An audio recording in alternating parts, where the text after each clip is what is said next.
Ils sont désormais 11 skippers à avoir franchi la ligne d'arrivée. Après Maxime Sorel ce week-end, c'est Armel Tripon qui en a terminé avec son premier tour du monde en solitaire. Le skipper de l'Occitane en Provence a dû d'abord laisser passer une grosse dépression dans le golfe de Gascogne. J'ai vraiment apprécié tous les jours. Et on va dire le point négatif, c'est que juste sur la fin, là, laisser passer cette dépression. Et voilà, ça c'était... ouais, c'est un truc à pas retenir, quoi. Je le mets de côté celui-là, mais tout le reste ça a été juste magique, quoi. Ça a été que des découvertes, des moments hyper forts et ouais, beaucoup de plaisir. Armel Tripon était à bord d'un bateau à foil de dernière génération avec lequel il compte bien disputer le prochain Vendée Globe en visant cette fois la victoire.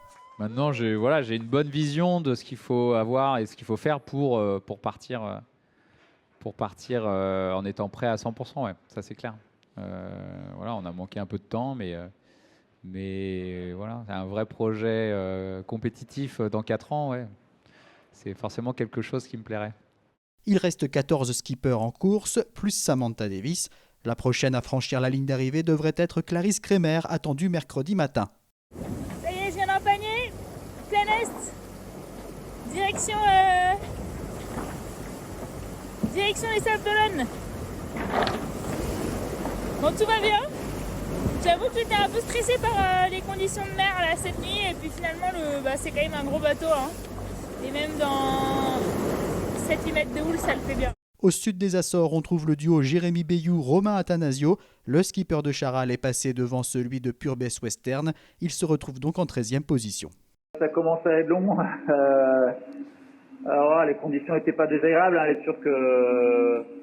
Et puis de voir les autres arriver, c'est sûr que ça donne vraiment envie. Donc voilà, et puis ouais, on sent la proximité de la terre. Donc il est temps que ça se termine. Bon, il faut naviguer proprement jusqu'à la fin, il faut s'appliquer malgré la fatigue, hein. Derrière, c'est toujours une belle bataille avec un groupe de 4 où l'on trouve Arnaud Boissière, Kojiro Shiraishi, Stéphane Le Diraison et Alan Roura qui ont distancé Pip Air et Didac Costa.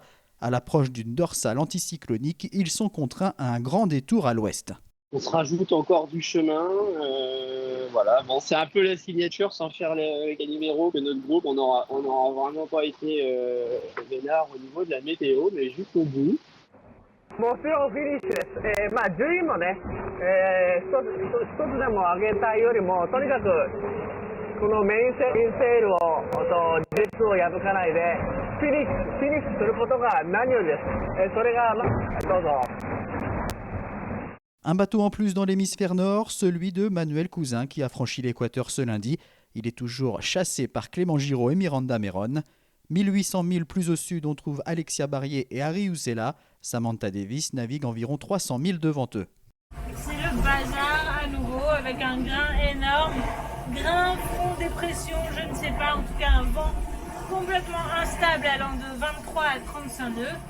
Vous allez voir ici dans le cockpit, ça mouille pas mal. Des vagues énormes, mais vous ne pouvez pas les voir. Bon, la seule bonne nouvelle, c'est que ça avance assez vite vers l'objectif. On est en mode pingouin express. Et les amis, vivement le lundi au soleil. Un point sur le classement à 15h ce lundi avec donc la 11e place pour Armel Tripon qui a bouclé ce Vendée Globe en 84 jours, 17h et 7 minutes. Clarisse Kremer est à environ 500 milles des Sables d'Olonne. Elle ne devrait pas être menacée par Jérémy Bayou et Romain Athanasio. À environ 1800 milles de l'arrivée, on trouve le groupe emmené par Arnaud Boissière, actuellement en 15e position. Manuel Cousin est toujours 21e, à 2700 milles de l'arrivée. Clément Giraud et Miranda Meron suivent de près le Sablais. À l'arrière, Alexia Barrier et Harry Usela naviguent toujours rapprochés.